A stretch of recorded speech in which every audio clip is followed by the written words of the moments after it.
아버님, 이제 고집 부리지 마세요. 혼자 사시기엔 너무 위험해요. 오늘 이야기의 주인공은 부산 연제구에 살고 계시는 73세 한정수 씨입니다. 평생 몫으로 일하며 두 딸을 홀로 키워낸 한 씨는 몇 달 전 작업 중 사다리에서 떨어져 무릎 인대가 완전히 파열되는 부상을 당했습니다. 구독과 좋아요, 알람 설정 꼭 눌러주세요. 아이고, 이 나이에 무슨 수술이야. 그냥 지팡이 짚고 다니면 되지. 하지만 의사는 단호했습니다. 수술을 받지 않으면 평생 제대로 걷지 못할 거라고 했습니다. 의사는 수술을 받지 않으면 평생 불편하게 걸을 수밖에 없다고 강력히 권했고, 미영의 간곡한 설득 끝에 한 씨는 인공관절 수술을 받았습니다. 석 달간의 회복 기간이 필요하다는 진단을 받았습니다. 한 씨의 큰딸 미영은 5년 전 수원의 대기업에 다니는 김태호 씨와 결혼해서 아파트에서 살고 있었습니다.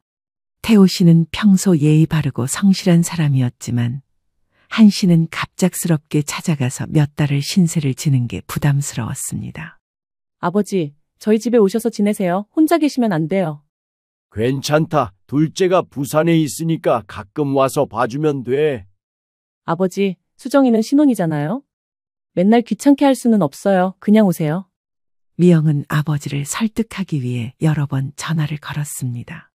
한 씨가 혼자 지내다가 넘어지기라도 하면 어떡하냐며 걱정했습니다. 결국 한 씨는 작은 여행 가방 하나에 옷가지와 약을 챙겨 수원으로 향하게 되었습니다. 사위 태호가 직접 부산까지 차를 몰고 와서 모셔갔습니다. 차 안에서 태호는 정중하게 말했습니다. 아버님, 불편하시겠지만 다리 완전히 나을 때까지만 저희 집에서 편히 지내세요. 고맙다. 최대한 빨리 나아서 집으로 돌아갈 테니까 걱정 마라. 아니에요. 충분히 쉬다 가세요. 급할 거 없잖아요. 수원으로 가는 길, 한 씨는 창밖을 바라보며 복잡한 마음이었습니다. 딸과 사위에게 폐를 끼치게 되는 것도 미안했고, 익숙하지 않은 환경에서 지내야 한다는 것도 부담스러웠습니다. 수원에 도착해서 아파트에 들어서자 미영이 반갑게 맞이했습니다. 40평대 아파트는 깔끔하고 넓었습니다. 미영은 아버지를 위해 작은 방을 정리해 두었습니다. 아버지, 여기서 편히 쉬세요. 불편한 거 있으면 언제든 말씀하세요. 그래, 고맙다. 너희한테 배 끼치지 않게 조심할게. 무슨 말씀이에요? 아버지가 저희한테 왜 폐가 되겠어요? 첫날 저녁 식사 시간이었습니다. 미영이 정성껏 준비한 저녁상에 세 사람이 둘러앉았습니다. 한 씨는 오랜만에 딸이 해준 밥을 먹으니 마음이 따뜻했습니다. 아버님, 회사에서 좋은 병원도 소개받을 수 있어요. 서울 쪽에 재활치료 잘하는 곳들 많거든요. 아니야, 괜찮다. 부산에서 다니던 병원으로 계속 가면 돼. 아버지, 멀리 다니시지 마시고 여기서 가까운 곳으로 옮기세요. 제가 모셔다 드릴게요. 태호도 처음에는 진심으로 한 씨를 걱정하는 모습이었습니다. 회사 일로 바빴지만 저녁에는 꼭 집에 와서 안부를 물었습니다. 아버님, 오늘 컨디션은 어떠세요? 다리 아프시면 말씀하세요.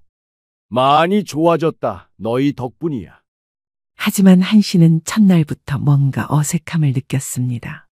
딸과 사위가 자신을 위해 애쓰는 건 고마웠지만 동시에 부담스럽기도 했습니다.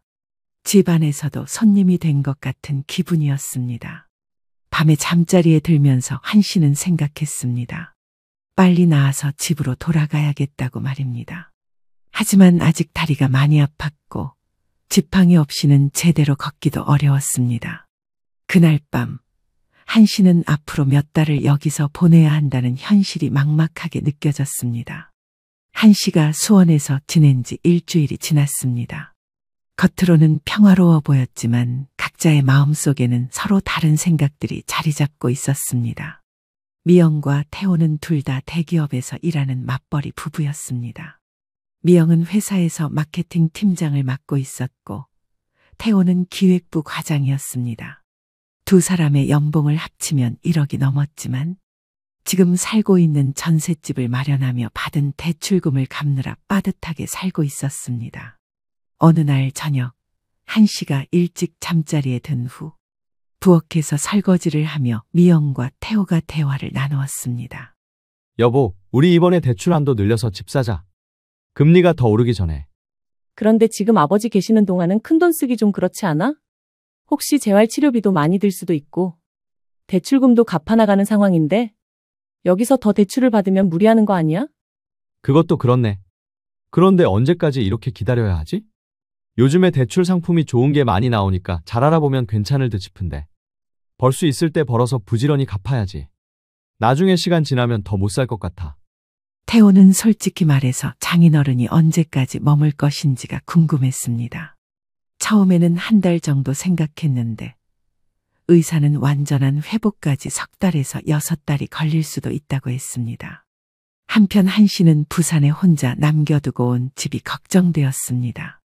2층 단독주택은 오래되긴 했지만 한 씨에게는 40년간 살아온 보금자리였습니다. 집값은 6억 정도 되었고 평생 모은 예금까지 합치면 13억이 넘는 재산이었습니다. 한 씨는 딸들에게 정확한 재산 규모를 말한 적이 없었습니다. 그저 몫으로 평생 일했으니까 그만큼 모았을 거라고만 생각하고 있을 뿐이었습니다. 다음 날 아침, 미영이 아버지의 아침 식사를 준비하면서 말했습니다. 아버지, 오늘 병원 가는 날이죠? 제가 모셔다 드릴게요. 괜찮다. 택시 타고 갈 수 있어. 아니에요. 지팡이 짚고 계신데 혼자 어떻게 가세요? 한 씨는 딸의 배려가 고마웠지만 동시에 미안한 마음도 컸습니다. 미영이 회사 일로 바쁜 것을 알고 있었기 때문입니다. 병원에서 돌아온 후 한 씨는 주치의와 나눈 대화를 미영에게 전했습니다. 의사 선생님이 그러는데 재활 운동을 꾸준히 하면 2달 안에 많이 좋아질 거라고 하더라. 다행이에요. 그래도 무리하시면 안 돼요? 알고 있다. 빨리 나아서 너희 집에서 나가야지. 왜 그런 말씀을 하세요? 천천히 완전히 나으시고 가세요. 하지만 미영의 말과 달리 집안 분위기는 조금씩 변해가고 있었습니다. 태호는 퇴근 후 집에 오는 시간이 점점 늦어졌습니다. 저녁 8시가 넘어서야 집에 들어온 태호에게 미영이 물었습니다. 자기야, 오늘도 야근했어? 응, 프로젝트 마감이 급해서 요즘 회사에서 일이 너무 많아. 한 씨는 사위가 자신 때문에 집에 오기 싫어하는 건 아닌지 걱정이 되었습니다. 예전에는 저녁 6시면 집에 왔는데 요즘은 8시가 넘어서야 들어왔습니다. 며칠 후 한 씨가 거실에서 TV를 보고 있을 때 태호가 늦게 들어왔습니다. 태호는 피곤한 기색이 역력했습니다. 태호야, 고생이 많구나. 내가 있어서 불편하지? 아니에요, 아버님. 그냥 요즘 회사 일이 많아서 그래요. 그래도 집에서는 편히 쉬어야 하는데. 괜찮습니다. 걱정 마세요. 하지만 태호의 대답에는 진심이 담겨 있지 않았습니다. 한 씨도 그것을 느낄 수 있었습니다. 그날 밤, 한 씨는 침실에서 잠들지 못하고 뒤척이고 있었습니다. 벽 너머로 미영과 태호의 대화 소리가 작게 들려왔습니다. 여보, 언제까지 이렇게 살아야 해? 우리도 신혼부부인데. 그래도 우리 아버지인데 어떻게 조금만 더 참아. 조금만 더가 언제까지야? 나는 집에서 편히 쉬고 싶다고. 한 씨는 가슴이 답답해졌습니다. 자신이 딸과 사위에게 부담이 되고 있다는 것을 확실히 느꼈습니다. 다음 날부터 한 씨는 더욱 조심스럽게 행동했습니다. 아침에 일찍 일어나지 않으려 노력했고 거실에서 TV를 볼 때도 소리를 줄였습니다. 식사 시간도 미영과 태호에게 맞추려고 했습니다. 하지만 이런 노력들이 오히려 집안 분위기를 더욱 어색하게 만들었습니다. 모든 사람이 서로를 의식하며 불편해하고 있었습니다. 그러던 어느 날, 한 씨는 부산에 있는 둘째 딸 수정에게 전화를 걸었습니다. 수정아, 나야. 요즘 어떻게 지내니? 수정이가 밝은 목소리로 대답했습니다. 아버지, 안 그래도 전화드리려던 참이었어요. 몸은 좀 어떠세요? 아픈 것도 없고 괜찮아. 언니네 집에서 잘 지내고 있어. 걱정하지 마라. 신혼여행은 잘 다녀왔니? 네, 잘 다녀왔어요. 아버지 수술하신다는 소리 듣고 미룰까 하다가. 아무튼 잘 지내고 계세요. 제가 또 연락드릴게요. 저 근무 들어가 봐야 해서요. 하지만 한씨는 수정에게도 자신의 진짜 마음을 털어놓지 못했습니다. 갓 결혼한 딸에게 걱정을 끼치고 싶지 않았기 때문입니다. 전화를 끊고 나서 한씨는 깊은 한숨을 쉬었습니다.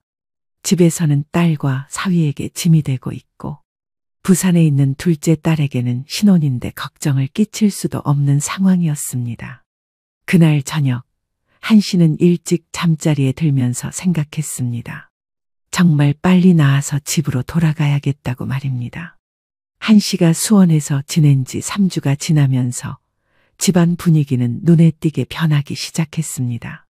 처음에 따뜻한 환대는 점차 의무적인 배려로 바뀌어 갔습니다. 어느 월요일 아침, 한씨가 평소보다 일찍 일어나 부엌에서 물을 마시고 있었습니다. 그때 태호가 출근 준비를 하며 부엌으로 나왔습니다. 아버님, 일찍 일어나셨네요. 응, 잠이 안 와서 너는 일찍 나가는구나. 네, 오늘 중요한 회의가 있어서요. 태호는 커피를 마시며 휴대폰을 확인했습니다. 한씨와 같은 공간에 있는 것이 어색한 듯 계속 핸드폰만 보고 있었습니다. 태우야, 혹시 내가 여기 있어서 아침에 불편하니? 아니에요, 괜찮습니다. 하지만 태호의 대답은 너무 건성이었습니다. 곧이어 미영이 나왔습니다. 아버지, 왜 이렇게 일찍 일어나셨어요? 더 주무시지 그러세요. 괜찮다. 나이 들면 잠이 없어져서. 자기야, 벌써 나가? 응, 오늘 하루 종일 회의 있어서 늦을 것 같아. 태호는 서둘러 가방을 챙기고 집을 나갔습니다. 인사도 대충 하고 나간 모습에 한씨는 뭔가 서운함을 느꼈습니다. 그날 저녁, 태호는 정말로 밤 9시가 넘어서야 집에 돌아왔습니다. 저녁 식사는 이미 끝난 상태였습니다. 자기, 오늘 늦었네? 응, 맞아. 회의가 길어져서 회식도 했어. 한씨는 거실에서 TV를 보고 있었는데 태호가 들어와도 인사를 나누지 않았습니다. 예전에는 들어오면 항상 안부를 물었는데 이제는 그런 것도 없었습니다. 며칠 후 문제가 발생했습니다. 태호가 승진 심사를 앞두고 있다는 소식을 들은 날이었습니다. 회사에서 가족 상황이 업무에 영향을 주지 않는지도 평가 항목에 포함된다고 했던 모양입니다. 한씨가 물리치료를 받기 위해 주 3회 병원에 다녀야 했는데 미영이 매번 데려다 주는 것이 부담이 되기 시작한 것입니다. 아버지, 내일 병원 가는 날이죠? 몇 시에 가실 거예요? 2시에 예약이 되어 있는데 택시 타고 갈 테니까 신경 쓰지 마라. 아니에요. 제가 모셔다 드릴게요. 너도 직장 다니는 사람인데 자꾸 시간 내기 어렵잖아. 그때 태호가 끼어들었습니다. 아버님 말씀이 맞아요. 너도 오늘 중요한 미팅 있잖아. 괜찮아. 미팅은 오전에 끝나. 그래도 아버님이 택시 타고 가신다는데 굳이 그럴 필요 있어? 한씨는 태호의 말투에서 뭔가 차가운 것을 느꼈습니다. 예전 같으면 제가 모셔다 드릴게요라고 했을 텐데 이제는 오히려 미영을 말리고 있었습니다. 그 주말 더 큰 문제가 터졌습니다. 한씨가 실수로 거실에서 물컵을 떨어뜨려 깨뜨린 일이 있었습니다. 아이고, 미안하다. 손에 힘이 없어서 그만. 괜찮아요. 아버지, 다치지 않으셨죠? 한씨는 깨진 유리를 주우려고 허리를 굽혔습니다. 내가 치울게. 아니에요. 다리 아프신데 왜 그러세요? 그때 태호가 나타났습니다. 깨진 유리를 보더니 얼굴을 찌푸렸습니다. 아, 이 컵 비싼 건데. 자기야, 지금 그게 중요해? 아버지 다치셨을 수도 있잖아? 아니, 그런 뜻이 아니라 그냥 아까워서. 한씨는 태호의 반응에 충격을 받았습니다. 걱정보다는 물건이 깨진 것을 아쉬워하는 모습이었습니다. 미안하다. 내가 새로 사줄게. 아니에요, 괜찮습니다. 하지만 태호의 목소리에는 짜증이 섞여 있었습니다. 그날 밤 한씨는 미영에게 조심스럽게 말했습니다. 미영아, 내가 여기 있으면서 너희한테 폐를 많이 끼치는 것 같아. 무슨 말씀이에요? 아버지, 태호가 요즘 기분이 안 좋아 보이더라. 그냥 회사 일 때문에 스트레스 받는 거예요. 아버지 때문이 아니에요? 하지만 미영도 속으로는 남편의 변화를 느끼고 있었습니다. 태호가 집에 있는 시간이 줄어들고 아버지와 대화도 피하려는 것 같았습니다. 며칠 후 결정적인 순간이 왔습니다. 한씨가 저녁에 화장실을 가려다가 복도에서 미끄러져 넘어질 뻔한 일이 있었습니다. 다행히 벽을 잡고 버텨서 크게 다치지는 않았지만 쿵 소리가 크게 났습니다. 아버지, 괜찮으세요? 괜찮다, 괜찮아. 그냥 미끄러졌을 뿐이야. 미영이 급하게 달려와서 아버지를 부축했습니다. 그런데 태호는 방에서 나오지도 않았습니다. 자기야, 아버지 욕실에서 넘어지실 뻔했어. 방에서 태호의 목소리만 들려왔습니다. 아, 괜찮으세요? 나와서 확인이라도 해봐. 뭐 하는 거야? 당신이 잘 챙겨드리고 있잖아. 미영은 태호의 냉담한 반응에 당황했습니다. 예전 같으면 바로 달려와서 걱정했을 텐데 이제는 방에서 나오지도 않았습니다. 한씨는 그날 밤 잠들지 못했습니다. 태호의 변한 태도가 너무 명확하게 느껴졌기 때문입니다. 처음에는 예의상 참아주는 것 같더니 이제는 아예 관심조차 보이지 않았습니다. 다음 날 아침 한씨는 미영에게 말했습니다. 미영아, 내가 부산으로 돌아가는 게 좋겠다. 왜요? 아직 다리도 완전히 안 나았는데. 많이 좋아졌어. 이제 혼자서도 충분히 생활할 수 있다. 아버지, 무슨 일 있으셨어요? 한씨는 태호의 변화를 직접 말하기는 어려웠습니다. 딸과 사위 사이를 이간질하고 싶지 않았기 때문입니다. 아니야, 그냥 내 집이 그리워서. 하지만 미영은 아버지의 진짜 속마음을 어렴풋이 느끼고 있었습니다. 남편의 변한 태도를 자신도 목격했기 때문입니다. 그날부터 집안의 분위기는 더욱 어색해졌습니다. 모든 사람이 서로를 의식하며 조심스럽게 행동했습니다. 한씨가 수원에서 지낸 지 한 달이 넘어가면서 집안의 긴장감은 더욱 고조되었습니다. 특히 태호의 불만이 점점 더 노골적으로 드러나기 시작했습니다. 어느 금요일 저녁, 태호가 평소보다 일찍 집에 돌아왔습니다. 회사 동료들과의 약속이 취소되었기 때문이었습니다. 그런데 집에 들어서자마자 불쾌한 표정을 지었습니다. 거실에서는 한씨가 TV를 보고 있었고 부엌에서는 미영이 저녁 준비를 하고 있었습니다. 태호는 인사도 하지 않고 바로 방으로 들어가 버렸습니다. 오늘은 일찍 왔네? 얼른 씻고 와. 저녁 같이 먹자. 나는 혼자 먹을게. 피곤해서.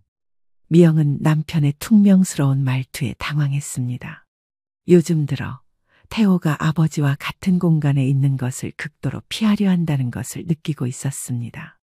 그날 밤 한씨가 잠자리에 든 후 미영과 태호는 거실에서 대화를 나누었습니다. 요즘 너무 피곤해 보이는데 괜찮아? 솔직히 말하면 집에서 쉬지를 못하겠어. 무슨 뜻이야? 아버님이 계시니까 항상 신경 쓰이잖아. TV 소리도 크게 할 수 없고 자유롭게 움직일 수도 없고. 미영은 남편의 직설적인 말에 놀랐습니다. 그래도 우리 아버지잖아. 서로 불편한 건 있을 수 있어. 그래도 감내해야지. 평생 같이 사는 것도 아닌데 그렇게 말하면 나 서운해. 나도 알아. 하지만 언제까지 이렇게 살아야 해. 의사가 몇 달 더 걸릴 수도 있다고 했잖아. 나는 길어야 한두 달이겠지 싶었다고. 애초에 오시지 말라고 하던가 그럼. 그렇게 알고 있었으면 어느 정도는 같이 살겠구나 생각은 했어야지. 하루 이틀 모시고 말려고 했어? 입장 바꿔 생각해봐. 내가 어머님한테 이런 상황에 당신 같은 태도 보이면 당신은 기분 좋겠냐고. 나도 답답해서 그러잖아. 불편한 건 사실이고 왜 그렇게까지 나를 세워. 그때 화장실에 가려던 한씨가 복도에서 이 대화를 듣게 되었습니다. 한씨는 발걸음을 멈추고 벽에 몸을 기댔습니다. 우리도 이제 애 가질 생각을 해야 하는데 이런 상황에서 어떻게 아이를 가져? 그건 또 왜 갑자기? 아버님이 계시면 아무래도 불편하니까 민망하기도 하고. 그런 건 나중에 생각해도 되는 거 아니야? 미영아, 우리가 결혼한 게 언제인데. 벌써 5년이야. 언제까지 미룰 거야? 이런저런 생각하면 아무것도 못해. 한씨는 가슴이 뜨끔했습니다. 자신 때문에 딸과 사위의 인생 계획까지 망가뜨리고 있다는 생각이 들었습니다. 다음 날 토요일, 상황은 더욱 악화되었습니다. 한씨가 오랜만에 부산 친구에게 전화를 하고 있었는데 목소리가 좀 컸던 모양입니다. 정 사장 나야. 잘 지내지? 전화 너머로 부동산 중개업을 하는 오랜 친구 정봉수 씨의 목소리가 들렸습니다. 아, 형님 요즘 어떻게 지내세요? 수원에 계신다면서요? 그래, 다리 수술해서 딸네 집에 와 있어. 다리는 좀 어때요? 많이 좋아졌어. 곧 부산으로 내려갈 것 같아. 그때 태호가 방에서 나와 한씨를 쳐다봤습니다. 전화 소리가 시끄럽다는 듯한 표정이었습니다. 잠깐만 소리가 컸나? 태호는 대답 대신 냉장고에서 물을 꺼내 마시며 찬 시선을 보냈습니다. 한씨는 서둘러 전화를 끊었습니다. 정 사장, 나중에 다시 전화할게. 전화를 끊고 나서 한씨가 태호에게 말했습니다. 미안하다. 소리가 컸나? 네, 좀 컸어요. 태호의 말투는 차갑고 불친절했습니다. 예전 같으면 괜찮습니다. 아버님이라고 했을 텐데 이제는 그런 배려도 없었습니다. 그 주중에 더 큰 사건이 터졌습니다. 한씨가 약을 먹으려고 부엌에서 물을 받다가 실수로 싱크대에 그릇을 떨어뜨려 큰 소리가 난 것입니다. 아버지, 괜찮으세요? 미안해. 손에 힘이 없어서. 미영이 달려와서 상황을 정리하려고 하는데 태호가 짜증스러운 표정으로 나타났습니다. 아침부터 무슨 소리가 이렇게 시끄러워요? 자기야, 아버지가 실수로 그런 거야? 요즘 이런 일이 너무 자주 일어나는 것 같은데요. 저번에 컵도 깨뜨리시고. 한씨는 태호의 말에 상처를 받았습니다. 마치 자신이 일부러 소란을 피우는 것처럼 말하는 것 같았습니다. 미안하네. 조심할게. 아니에요. 그냥 좀 더 조심해 주시면 좋겠어요. 그날 저녁 더욱 충격적인 일이 벌어졌습니다. 한씨가 일찍 잠자리에 든 후 미영과 태호가 나눈 대화를 또다시 엿듣게 된 것입니다. 나 이제 더 이상 못 참겠어. 언제까지 이렇게 살아야 해? 또 그 소리야? 그리고 목소리 좀 낮춰. 아니, 진짜 답답해. 우리 집이 요양원도 아니고 매일 이런 일들이 반복되잖아. 미영은 남편의 말에 할 말을 잃었습니다. 솔직히 말해서 요양원 같은 곳 알아보는 게 어떨까? 그런 말 하지 마. 왜? 요즘 요양원도 좋은 곳 많다고 하던데 전문적인 케어도 받을 수 있고. 한씨는 가슴이 무너지는 것 같았습니다. 사위가 자신을 요양원에 보내려고 한다는 말을 듣게 된 것입니다. 아버지가 들으시면 어떡해. 들어도 괜찮아. 어차피 언젠가는 해야 할 얘기잖아.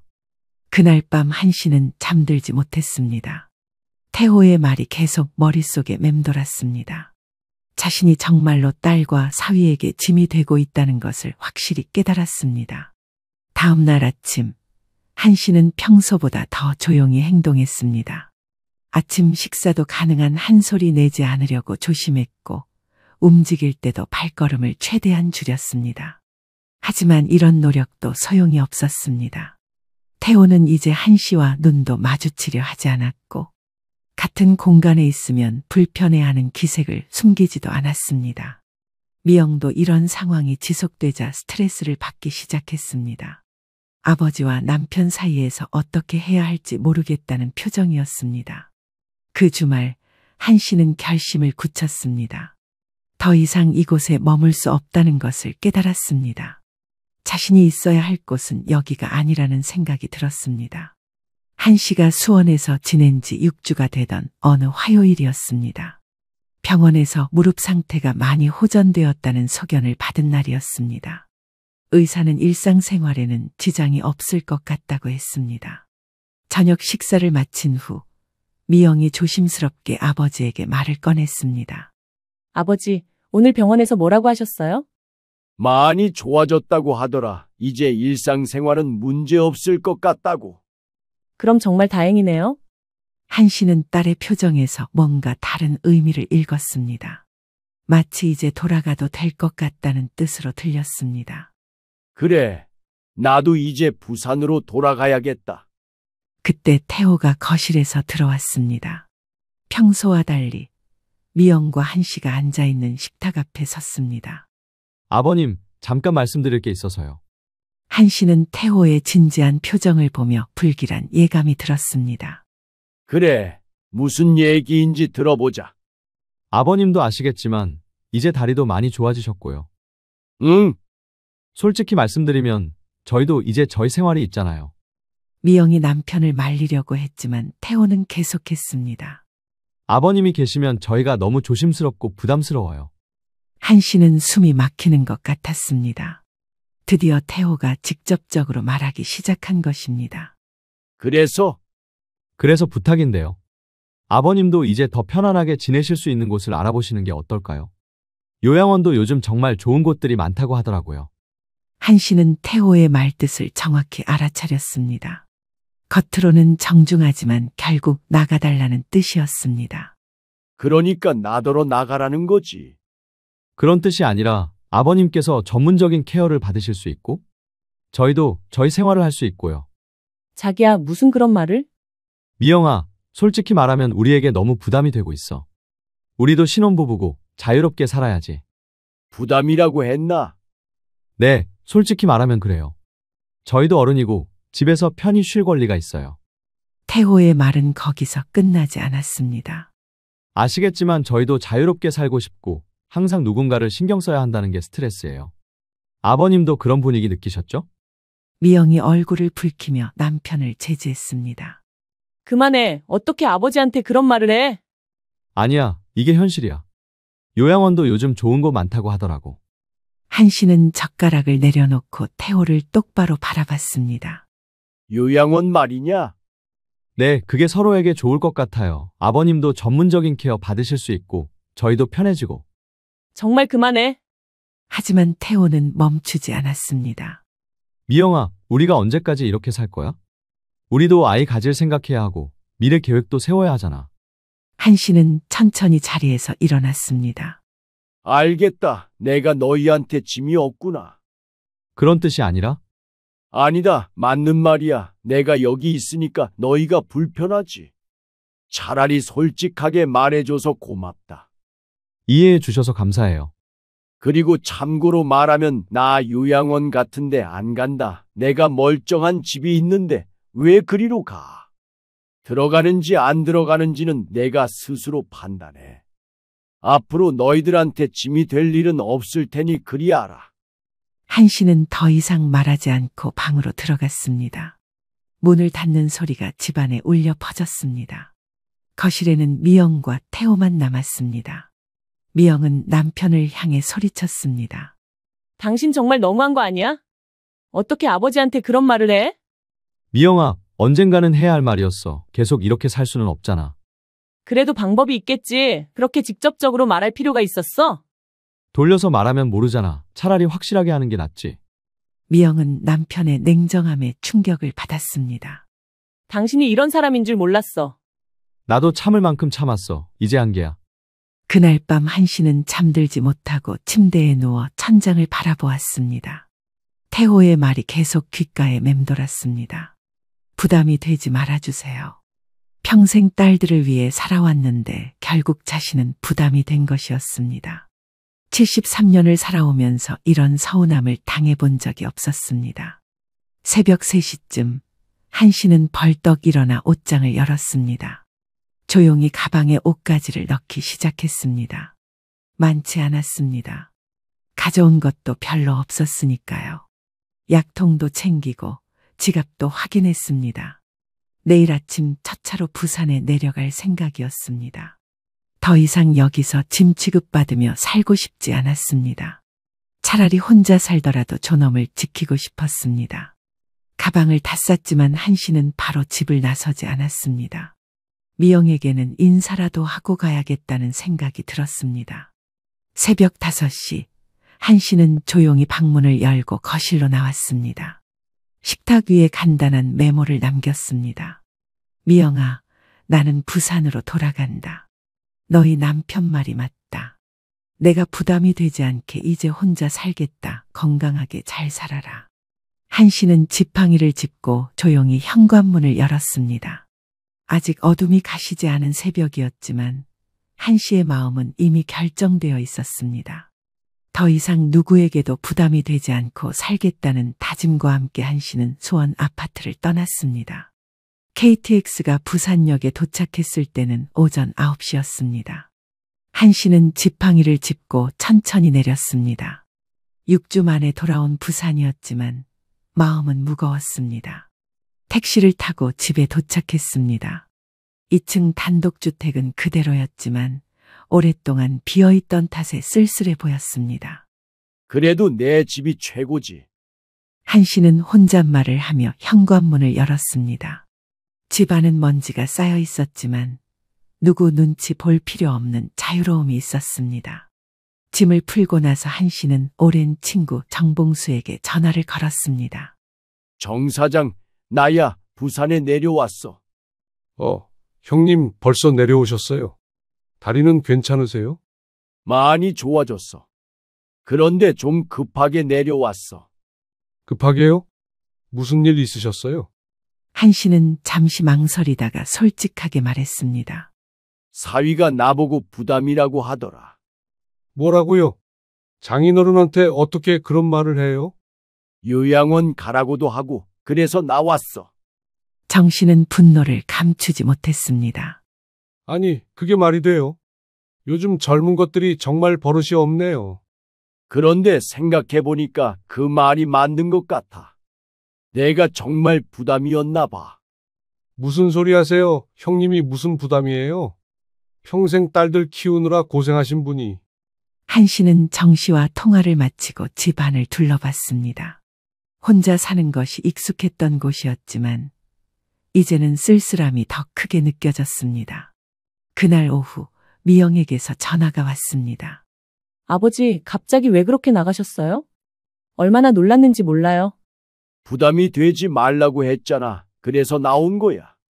아버지, 그이가 말을 너무 심하게 했어요. 제가 대신 사과드릴게요.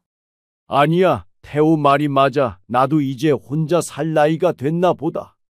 아버지, 다시 올라오세요. 이번에는 정말 잘 모실게요. 하지만 한 씨는 단호했습니다. 안 돼. 나는 이제 누구한테도 부담이 되고 싶지 않아. 아버지, 미영아, 너는 네 남편이랑 행복하게 살아라. 나는 내 방식대로 살겠다. 전화를 끊고 나서 한 씨는 깊은 생각에 잠겼습니다. 평생 딸들을 위해 살았는데 결국 자신은 짐이 되었다는 현실이 받아들여지지 않았습니다. 그날 저녁 한 씨는 서랍에서 통장들을 꺼내 확인해 봤습니다. 평생 모은 돈이 7억 정도 되었고 집까지 합치면 13억이 넘는 재산이었습니다. 이 돈으로 뭘 할까? 한 씨는 중요한 결정을 내렸습니다. 더 이상 자식들의 눈치를 보며 살지 않겠다는 것이었습니다. 다음 날 아침, 한 씨는 정 씨의 부동산 사무소를 찾아갔습니다. 형님, 어쩐 일이세요? 정 사장, 내가 집을 팔려고 해. 네? 갑자기 왜요? 여기서 40년 넘게 사셨잖아요. 이제 딸들한테 물려줄 생각도 없고, 나 혼자 살기엔 너무 크거든. 정 씨는 한 씨의 진심을 알아차렸습니다. 사위 때문에 그러시는 거죠? 그 애가 나보고 짐이라고 했어. 그런데 생각해보니 정말 그런 것 같아. 형님, 그런 말 하지 마세요. 아니야, 이제 내가 내 인생을 살아보고 싶어. 누구 눈치 안 보고 말이야. 한 씨는 정 씨에게 집을 시세에 맞게 내놓아 달라고 부탁했습니다.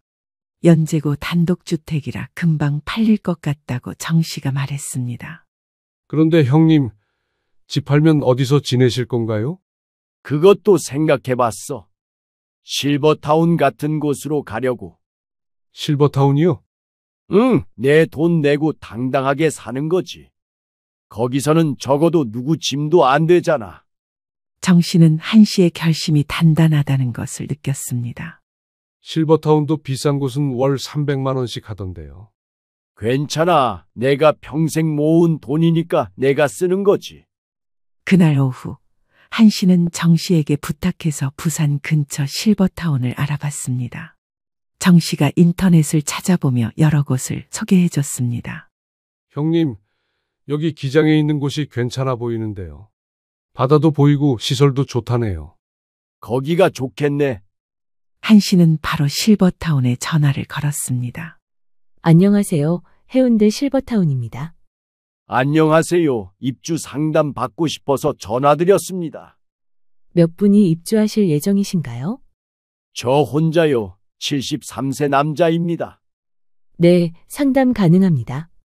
언제 오실 수 있으세요? 내일 오후에 갈 수 있을까요?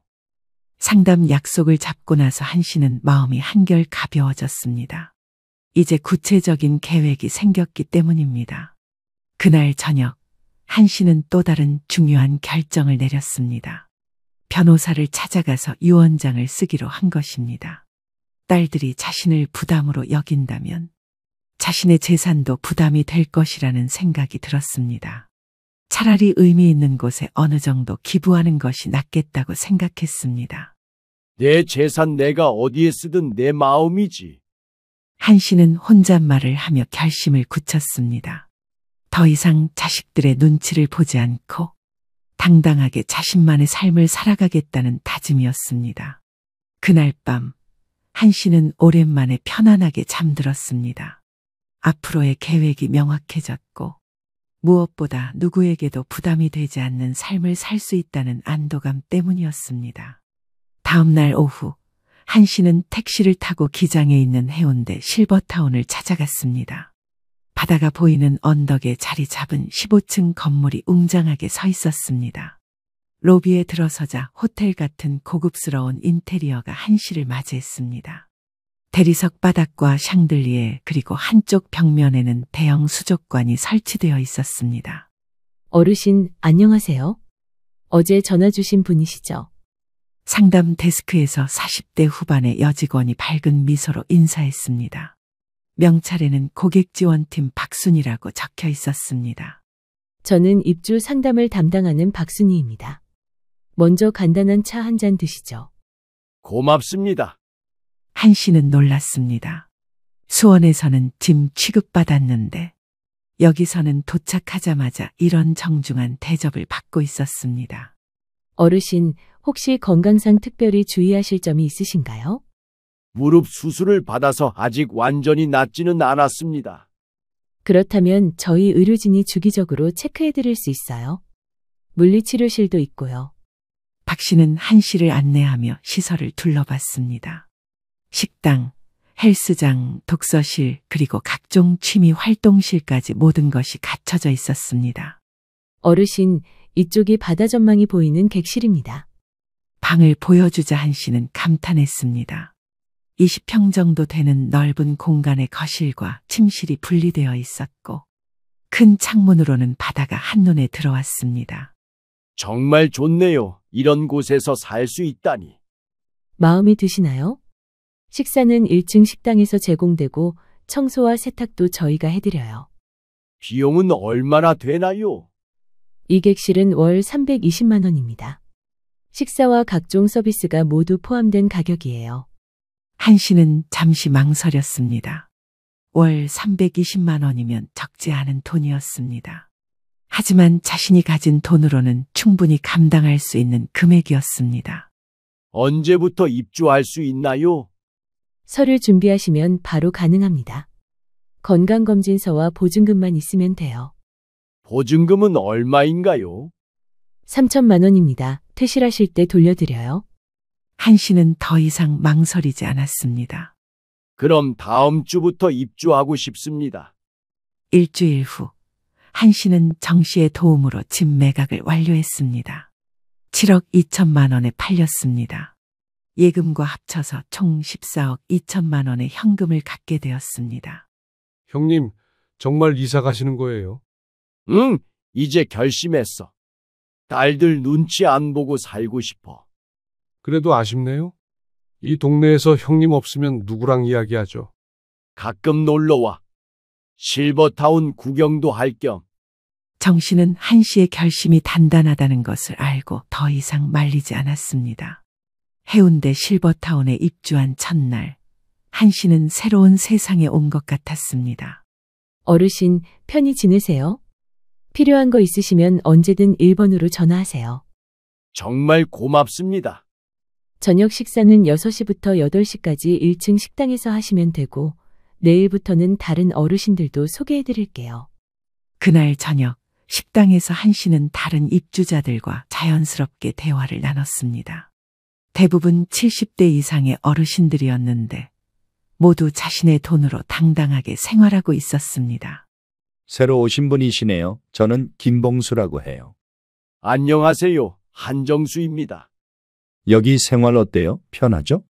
네, 정말 좋은 것 같습니다. 한 씨는 오랜만에 마음 편하게 식사를 했습니다.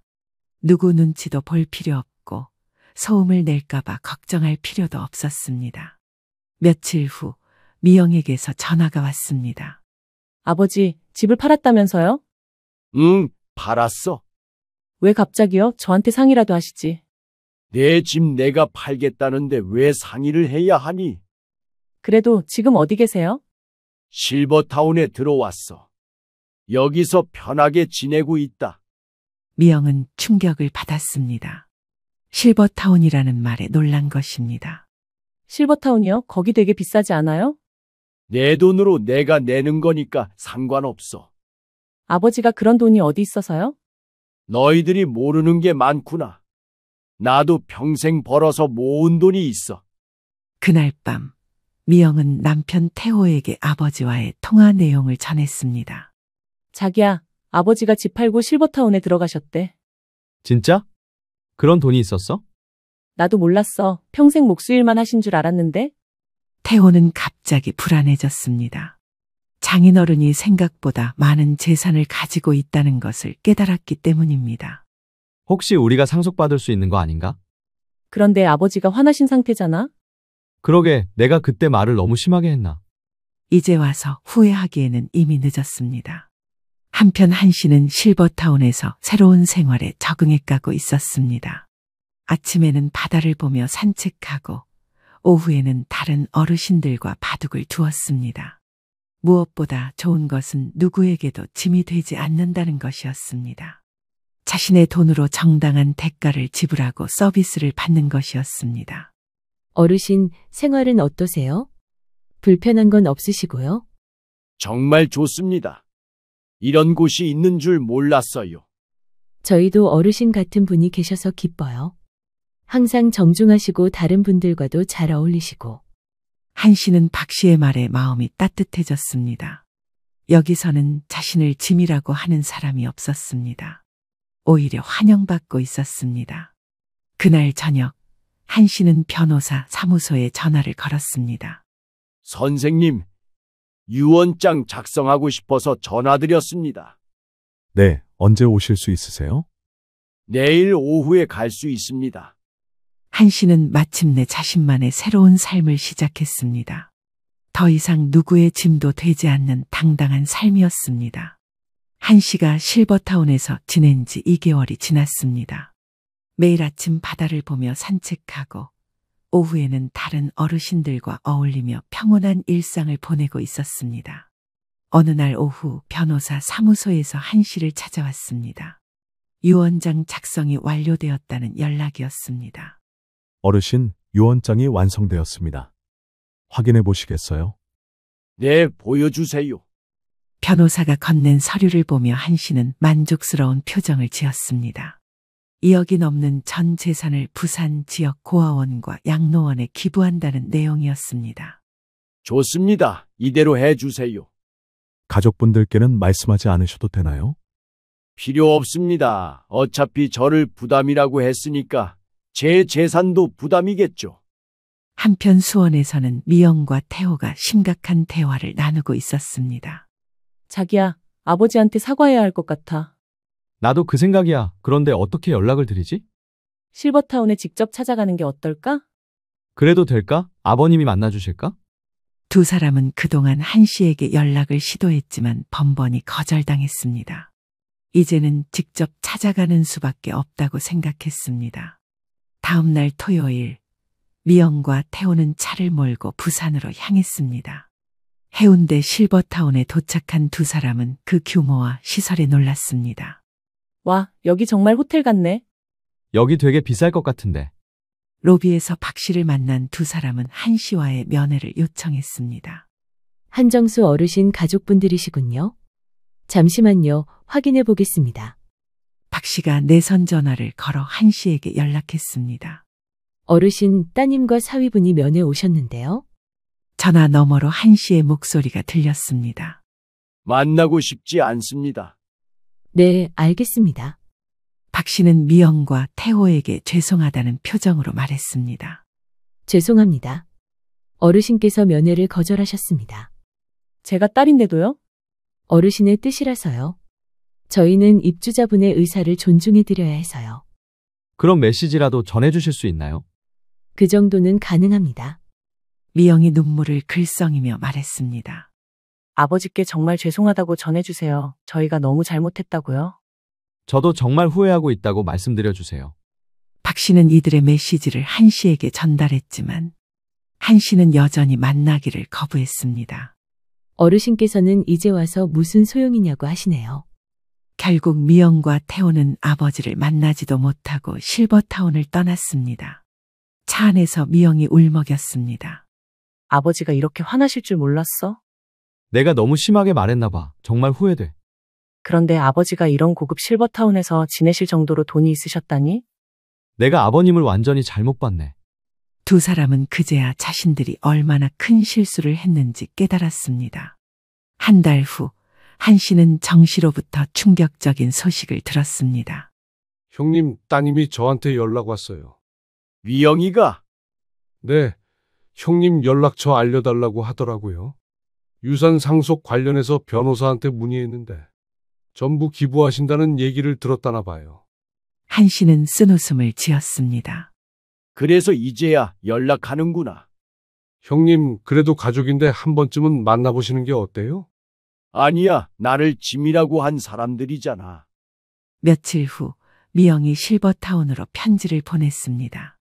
박 씨가 한 씨에게 전달해 주었습니다.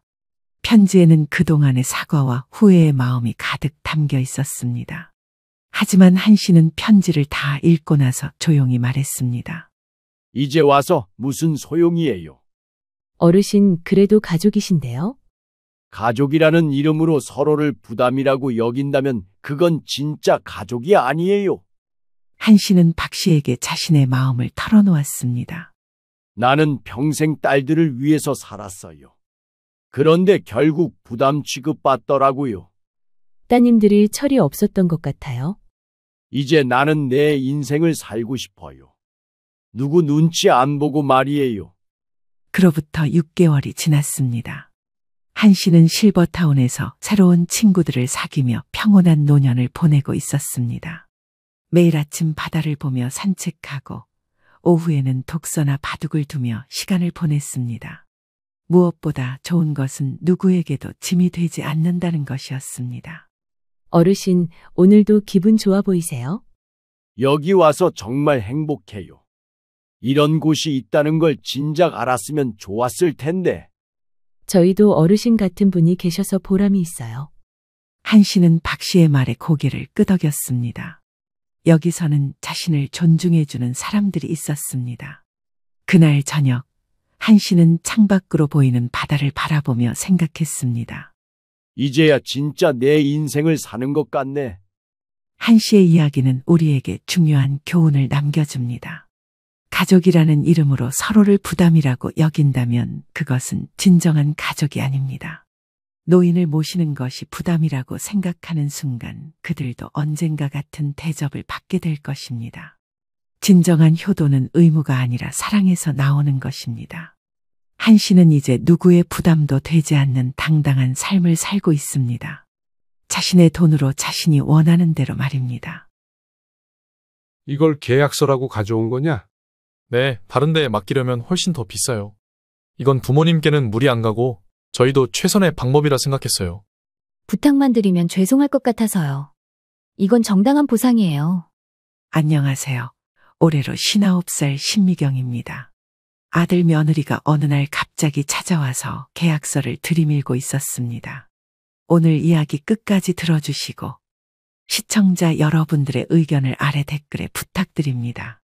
모처럼 거실 소파에 앉아 햇살을 맞으며 커피를 마셨습니다. 잔잔한 재즈가 라디오에서 흘러나오고 있었고 남편은 베란다에서 난초 잎을 다듬고 있었습니다. 이런 아침이 몇 년 만인지 모르겠다는 생각이 들었습니다. 아들이 출가하고 나서야 비로소 얻은 고요함이었습니다. 여보, 이제는 주말에만 빨래 돌려도 되니까 세상이 이렇게 느긋하네. 그러게 옷도 한두 벌씩만 나오고 음식도 남는 게 없고 이제야 진짜 우리 집 같아. 가끔은 허전하기도 한데 그래도 이제야 내 인생인가 싶어?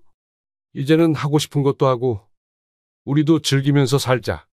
그동안 고생 많이 했잖아. 남편은 웃으며 말했습니다. 저는 눈을 감고 깊은 숨을 내쉬었습니다. 30년을 달리듯 살아온 인생이었다고 생각했습니다. 남편은 대기업에 다녔고 저는 작지만 꾸준한 사업체를 운영했습니다. 아들 민우를 아낌없이 뒷바라지하며 살아온 시간은 자랑스럽고 동시에 피곤했습니다. 일을 하며 가정을 돌보는 게 결코 쉬운 일은 아니었으니까요. 그 모든 과정을 통과하고 지금은 진짜 둘만의 삶을 살고 있다는 게 실감났습니다. 그러나 그 여유는 그리 오래가지 않았습니다. 휴대폰이 울리고 익숙한 벨소리가 거실에 울려 퍼졌습니다. 여보, 민우야, 또 오나 봐. 저는 통화를 받기도 전에 예감이 좋지 않았습니다. 엄마, 오늘 혜영이랑 저녁 먹고 가도 돼요? 응, 갑자기? 뭐 특별한 일은 없고? 그냥 밥 같이 먹자고 해서요. 너무 갑자기예요? 괜찮아, 오려면 와. 전화를 끊자 남편이 슬며시 물었습니다. 또 갑자기 온다고 그러지? 그래도 임신한 며느린데 내가 좀 미리 준비할게. 그날 저녁 아들 민우와 며느리 혜영이 왔습니다. 종종 집에서 저녁을 먹고 가는 아들 부부였지만 그날은 유독 불편했습니다. 하지만 자식들이 부모 집에 온다는데 마냥 거절할 순 없는 노릇이었죠. 어머님, 안녕하세요. 오늘은 갑자기 와서 죄송해요. 괜찮아. 그런데 미리 말은 좀 하고 오렴. 아무 생각 없이 있다가 갑자기 준비하려니 좀 그렇잖니. 엄마, 요즘엔 저녁도 간단히 드시지? 간단하게라도 같이 먹는 게 좋은 거잖아요. 다음엔 저희가 좋은 곳에서 식사 대접해드릴게요. 오늘 갑자기 찾아온 것도 죄송하고 제가 맛집 하나 알아놨거든요. 입덧 심한데도 제가 먹은 거 보면 맛집 맞아요. 그 말에 저는 웃으며 고개를 끄덕였지만 속은 편치 않았습니다. 간단한 저녁은 결국 자신이 준비해야 한다는 뜻이니까요. 식사를 하면서 이런저런 이야기가 오갔습니다. 며느리의 입덧이 조금 나아졌다는 말, 병원에서 심장 소리를 처음 들었다는 이야기. 그 이야기를 들으면서도 저는 대화 속 단어들을 놓치지 않고 곱씹었습니다. 어머니, 제가 요즘 아기용품 보러 다니는데요. 글쎄 아기용품도 가격이 어마어마하더라고요. 출산 준비물만 해도 리스트가 한 장이 넘어요. 그래? 비싼 게 많아진 것 같긴 해. 나도 처음 보는 육아 용품들이 많더라. 필요한 것만 잘 골라서 사면 되지 않을까? 그렇긴 하죠. 근데 다 탐나는 거 있죠. 분유 제조기, 이유식 제조기 없는 게 없더라고요. 그리고 혜영이 복직 생각하면 육아는 진짜 잘 계획해야 할 것 같아. 지금부터 계획하고 있는데 이게 보통 일이 아니더라고. 그래, 뭐 요즘은 도움이나 어린이집도 많잖아. 우리 때랑은 또 달라져서 애 맡기기도 좋다더라. 시스템도 좋아졌다고 그러던데. 그 말을 한순간 분위기가 아주 짧게 정적에 잠겼습니다. 며느리는 웃으며 넘겼지만 아들은 남편을 슬쩍 쳐다보았습니다. 그래도 어린이집 보내기엔 너무 어리잖아.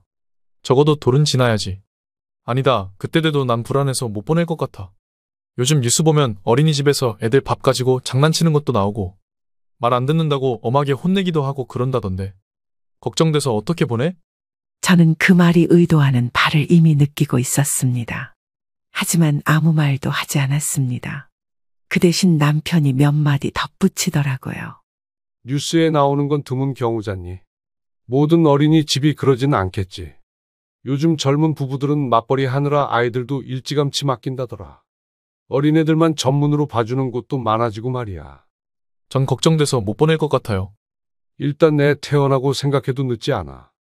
당장 준비할 것부터 하나씩 해나가면 되지 않아? 너희가 알아서 잘하겠지만 말이다. 그럼요. 안 그래도 꼼꼼히 준비하고 있어요. 그날 밤 저희 부부는 조용히 설거지를 하며 대화를 나눴습니다. 오늘도 결국 갑자기 와서 먹고 갔네. 응, 자꾸 이러는 거 이상하지 않아? 그치, 뭔가 돌려서 말하는 느낌이야. 아마 다음에 또 올 거야. 그땐 아마 확실하게 말하겠지? 애 맡아달라고? 응, 그 말이 나올 것 같아? 지금 눈치만 보는 중이지. 남편은 조용히 고개를 끄덕였습니다. 그럼 우리 입장도 미리 정리해두자. 그래야겠지? 우린 아직 일하고 있고, 그럴 준비도 안 됐고. 내가 인터넷에서 본 건데 확실하게 말 안 하면 요즘 애들은 온갖 핑계 대면서 몰아붙인다더라고. 어쨌든 난 당신 생각에 따를게. 그런데 나도 당신이 애 봐주는 건 반대야. 이제 우리 인생 살기로 했는데 또 시간 허비하고 그럴 순 없잖아. 물론 애 봐주는 게 시간이 아깝다는 게 아니라 우리도 즐기면서 살아야 한다는 말이야. 조금은 냉정해져야 해. 그날 밤 저는 오랜만에 잠을 설쳤습니다. 몸은 피곤한데 머릿속이 복잡했습니다. 아이가 태어나도 우리 집엔 애 맡길 방이 없다고 그 말을 직접 해야 할 날이 멀지 않은 것 같았습니다. 며칠 뒤 또다시 아들 부부가 왔습니다. 이번엔 전화로 약속을 잡고 온 건 맞았지만 저는 여전히 마음이 불편했습니다. 며느리가 점점 임신 후반기로 접어들며 체형이 달라졌고 걷는 것도 조심스러워 보였습니다. 어머님, 아버님, 지난번엔 갑자기 와서 죄송했어요. 괜찮아. 미리 말해줘서 고맙네. 식탁엔 된장찌개와 제육볶음, 며느리를 위한 오징어 숙회까지 준비돼 있었습니다.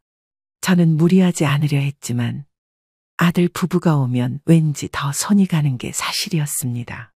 식사를 마치고 저희 네 사람은 거실에 앉았습니다.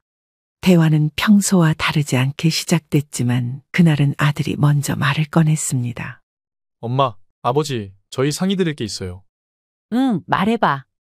혜영이 복직 시기가 내년 초예요. 출산 후 몇 개월은 집에서 보낼 수 있지만 그 이후부터가 걱정이에요. 저는 잠자코 아들의 말을 들었습니다. 그래서 혹시 아기 봐주실 수 있을까 해서요. 아무래도 어리기도 하고 당장 어린이집에 맡기는 건 좀 무리이지 않을까 해서요. 돌까지만이라도 좀 봐주세요. 네? 예상했던 질문이었습니다. 하지만 막상 듣고 보니 마음이 뻐근해졌습니다. 곧 혜영도 입을 열었습니다. 어머님, 저희도 최대한 고민하고 정리해서 드리는 말씀이에요. 요즘은 다들 부모님들이 좀 도와주신다고 하더라고요. 요즘은 다 그렇게 한다는 말, 저는 말이 마음에 걸렸습니다. 그래, 근데 우리는 아직 일하고 있잖니? 그건 생각해봤니? 엄마가 그래도 자영업이니까 좀 시간 조절은 가능하시잖아요? 그 시간 조절이 얼마나 어려운 줄 알아. 지금 우리 둘 다 하루 종일 밖에 있는 날도 많아. 시간 조절하려면 한 달, 몇 개월치 계획이 틀어질 수도 있는 거야. 그럼 아예 일선에서 물러나야 할 수도 있고. 죄송해요. 저희도 부담드리기 싫은데 그래도 가족이잖아요. 사실 저희 친정 쪽은 도움받기 어려운 상황이라. 저는 그 말에 잠시 고개를 숙였습니다. 며느리의 말대로 안사도는 이미 돌아가셨고 아버지도 건강이 좋지 않다고 들었으니까요. 그건 이해해. 그런데 우리라고 여유롭진 않아. 너희 낳고 키우느라 평생을 바쳤고 이제 좀 우리 인생을 살아보려고 하는 참이었거든. 그건 저희도 이해해요. 그래서 그걸 공짜로 부탁드리려는 건 아니에요. 저는 순간 표정이 굳어졌습니다. 공짜로 부탁드리려는 게 아니라니? 그게 무슨 말이니? 정색하며 되묻자 아들이 말을 이었습니다. 한 달에 100만 원씩 드릴게요. 그렇게 하면 서로 부담도 덜하지 않을까요? 남편은 옆에서 말없이 앉아 있었지만 그 말이 끝나자 고개를 돌려 아들을 봤습니다. 지금 그 말 진심으로 한 거냐? 네, 다른 분 부탁드리면 그 이상 드려야 하니까요. 저는 웃음이 나올 뻔했습니다. 하지만 그 웃음은 결코 유쾌한 게 아니었습니다. 우리 집엔 아기 있을 방이 없어. 침대도 유아용품도 없고. 그건 저희가 준비해드릴게요. 카시트도 사드리고 기저귀나 분유도 정기 배송으로 맞춰드릴 수 있어요. 혜영아, 고마운 제안인데 우린 그런 걸 받기 위해 부모가 된 게 아니야.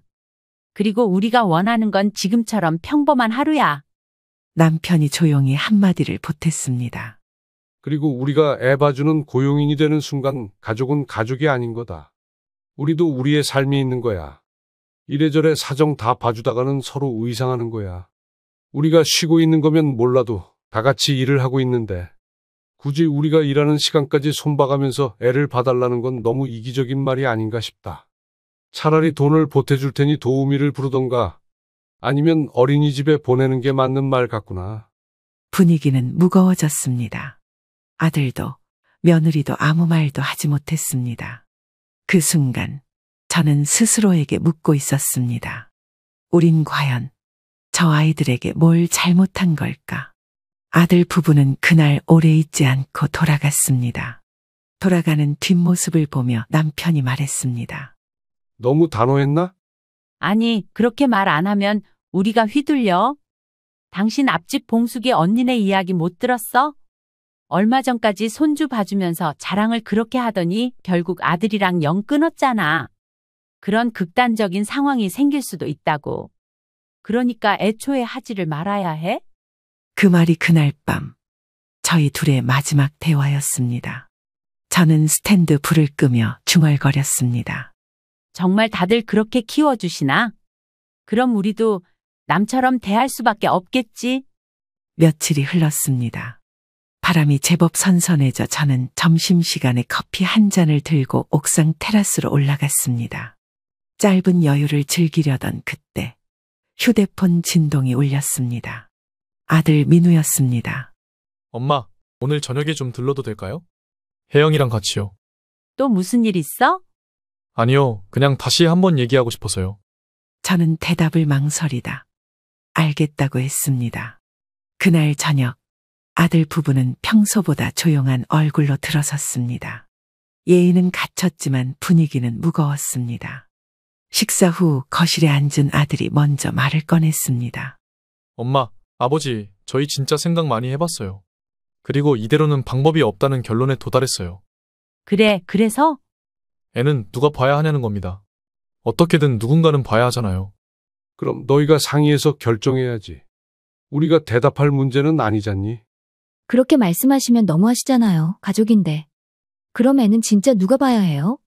그걸 왜 우리한테 물어? 우리가 낳았니? 우리가 계획했니? 아들이 참았던 감정을 터뜨리듯 말했습니다.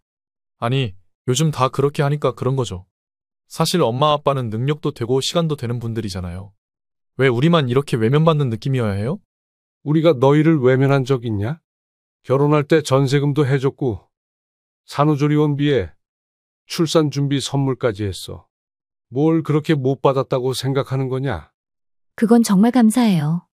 그런데 돌봄은 또 다르잖아요. 이건 사람 손이 필요한 일이니까요. 저는 조용히 말을 꺼냈습니다. 그래, 사람 손이 필요한 일이야. 그래서 말인데 그 손을 너희 둘이 어떻게 쓸지를 먼저 고민해야 하는 거지. 왜 우리 손부터 빌릴 생각을 하니? 현실적으로 어쩔 수 없잖아요. 도우미는 너무 비싸고 어린이집은 생후 12개월 이전엔 맡기기도 어렵고. 그럼 그게 전부 정리된 다음에 아이를 가졌어야지. 책임이라는 건 그렇게 오는 거야. 그 말에 며느리의 눈가가 붉어졌습니다. 저희가 뭘 그렇게 잘못했나요? 애 낳는 것도 잘못이고 부탁드리는 것도 잘못이고. 잘못이 아니야. 근데 선택엔 책임이 따르는 거야.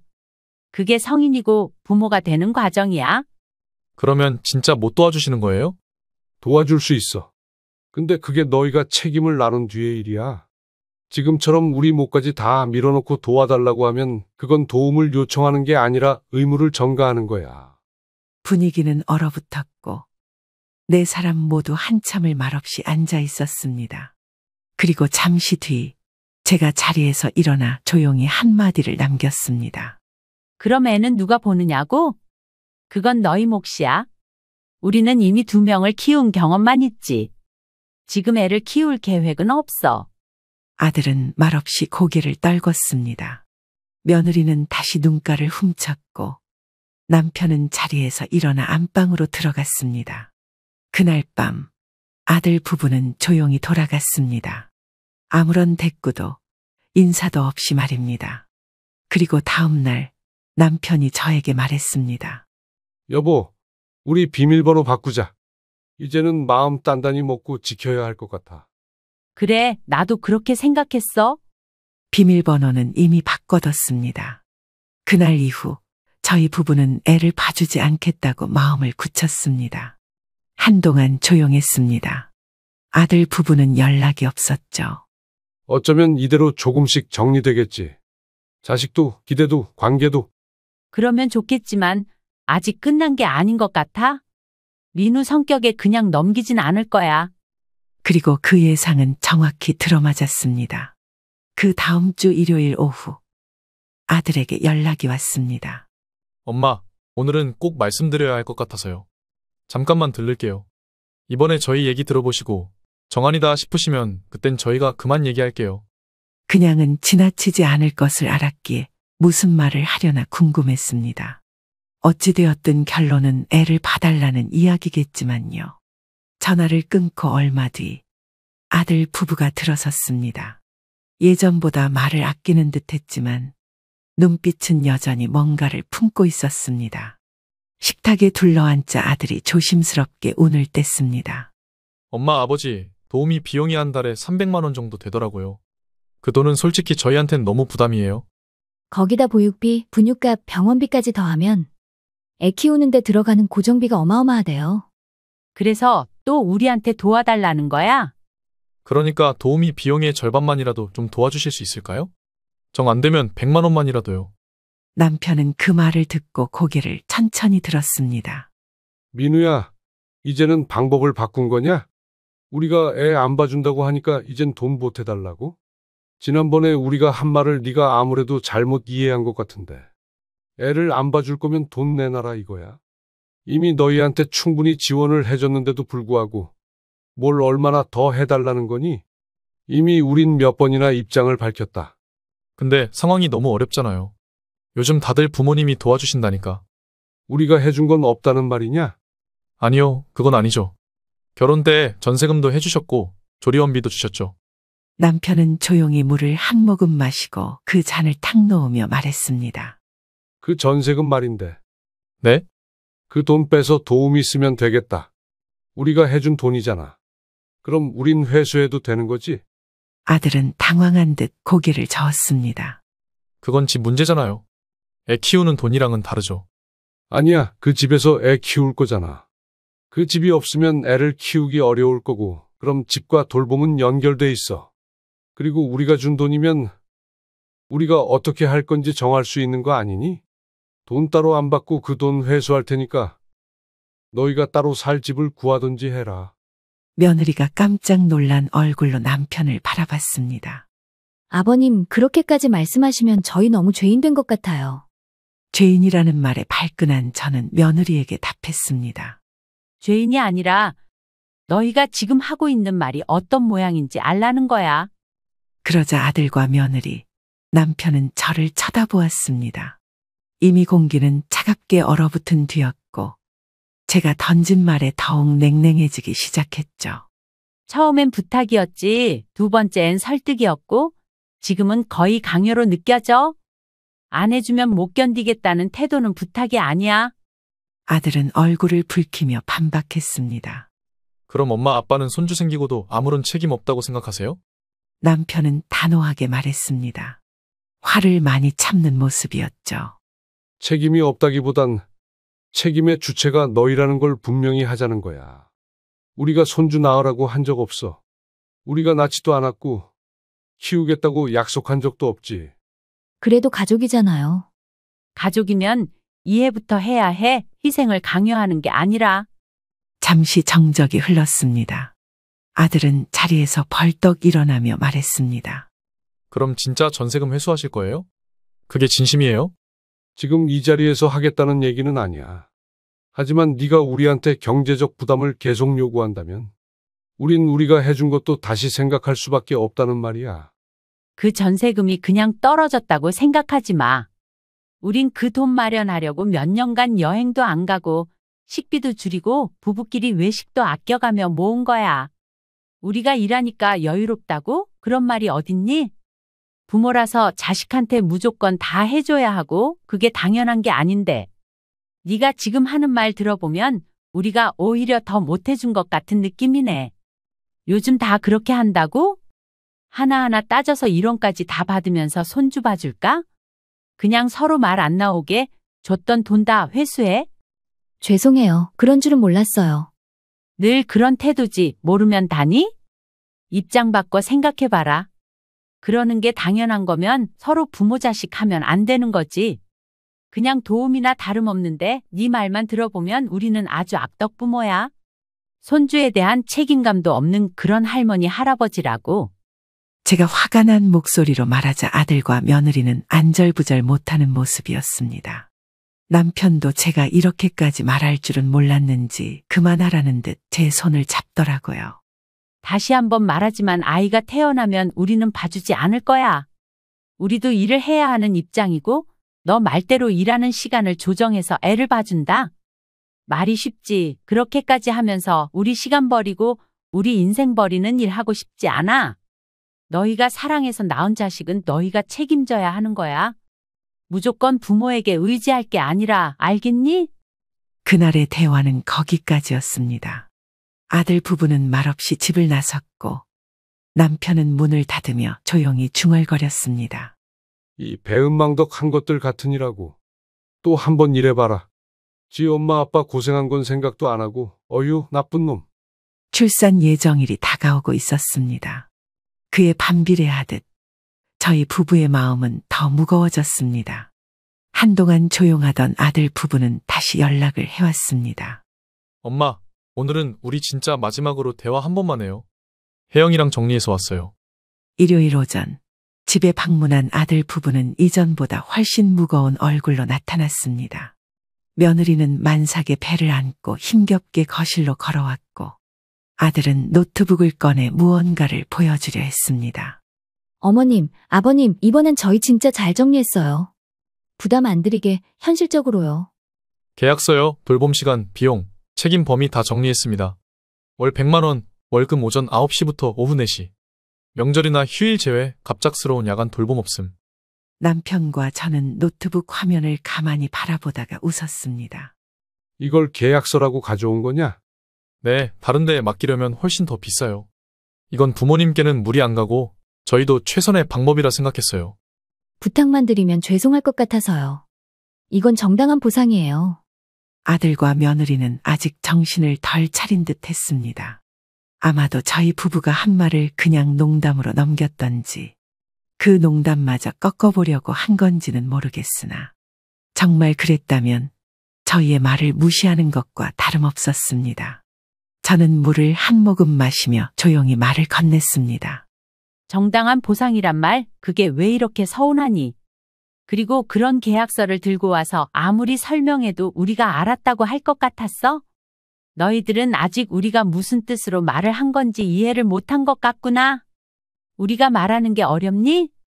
그럼 어떻게 해야 마음에 드세요? 저희도 계속 죄송하고 눈치 보이고 이러니까 그냥 깔끔하게 하자고 한 건데요. 민우야, 혜영아. 우린 부모직 고용인이 아니야. 그래도 가족끼리는 도와줘야 하는 거 아닌가요? 도움은 마음에서 나오는 거고 지금 너희가 하려는 건 계약이야. 그럼 우린 그 순간부터 마음이 아니라 계산으로 움직이게 되지. 그렇게 되면 너희가 아플 때, 아이가 열이 날 때, 이건 계약 외 업무입니다라고 말해도 괜찮겠니? 명시되어 있는 내용대로 우리가 공적으로 아이를 봐준다고 쳐?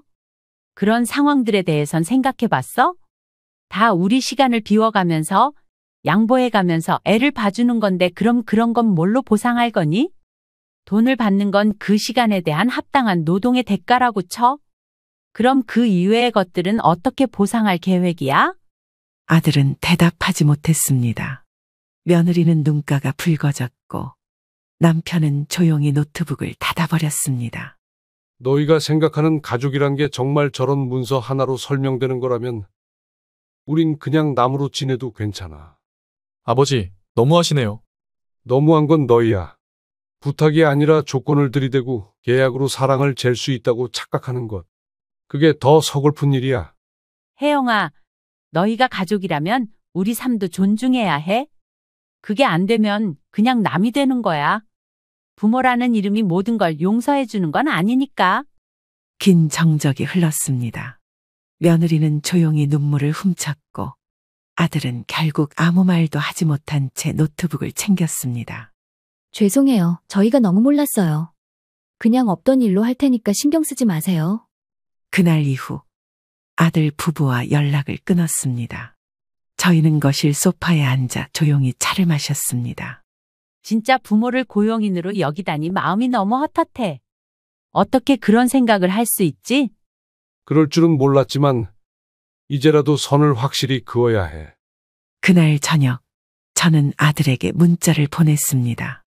간단한 문장이었습니다. 우리도 사람이고 이젠 우리 인생에 집중하고 싶다. 네 인생은 네가 책임져. 부탁도 협박도 계약도 그만하자.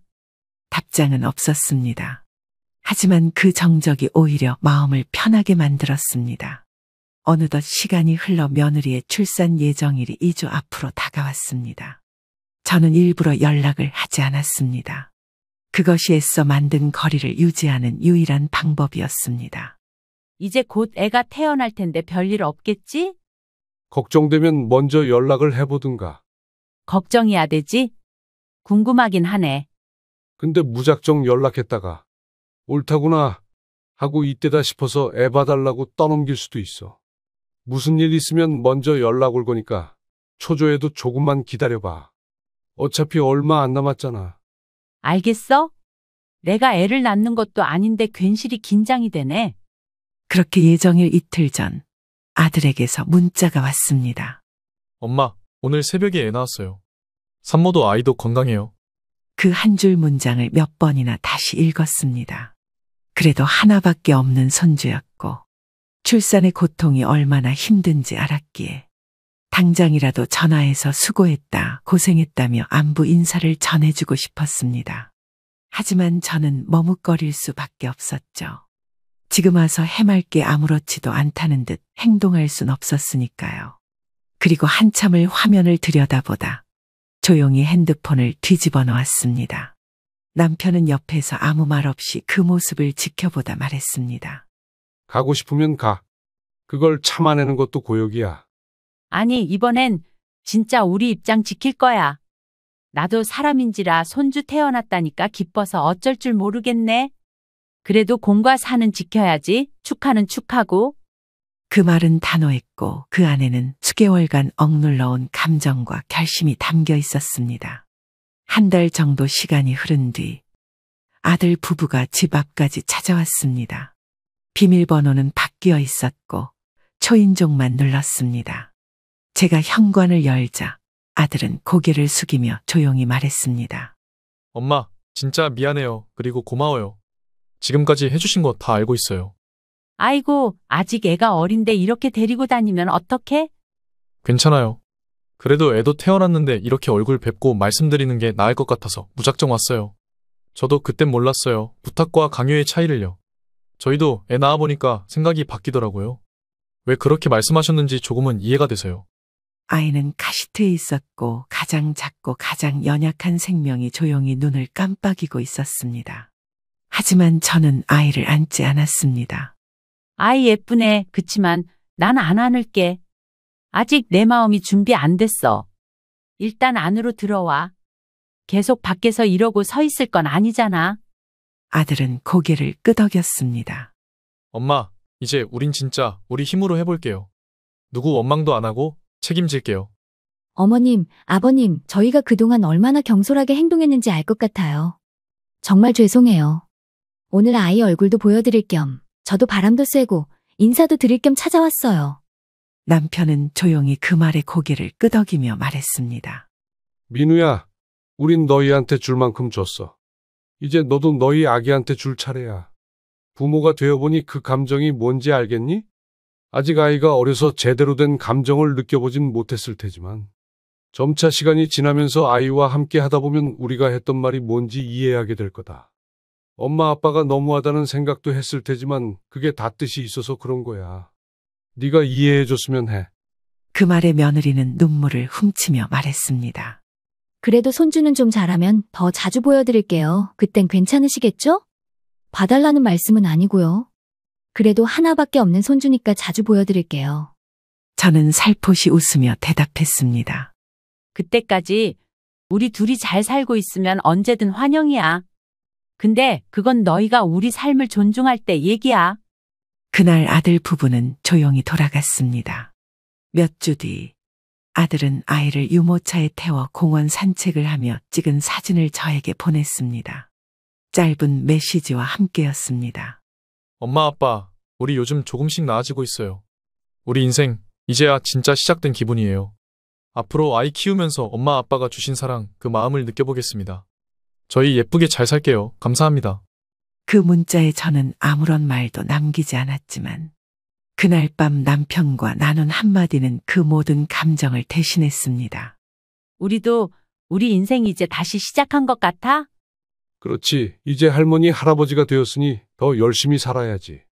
그래야 나중에 손주 볼 면목도 생기지. 그나저나 당신, 민우나 혜영이가 보내주는 사진 보고 생각이 많아 보이더라. 그냥 사람 기분이라는 게 그렇지 뭐. 나도 사람이잖아. 믿고 그래도 결국 내 자식인데 별 수 있겠어? 하긴 어쩔 수 없는 거긴 해. 갑자기 옛날 생각이 나네. 무슨 옛날 생각? 우리 땐 지금처럼 애 봐주는 사람이 있는 것도 아니고 당신도 시집살이 하느라 일하느라 애 돌보느라 고생 많이 했잖아. 나도 일한답시고 당신 들여다 봐주지도 못했는데 말이야. 우리가 이렇게 잘 살 수 있었던 건 다 당신 덕분이야. 이제 와서 새삼스럽게 그런 말을 뭐하러 해. 다 내가 감당할 수 있으니까 그랬던 거지. 당신이 책임감 하나는 강해. 그게 내가 당신한테 반한 이유지.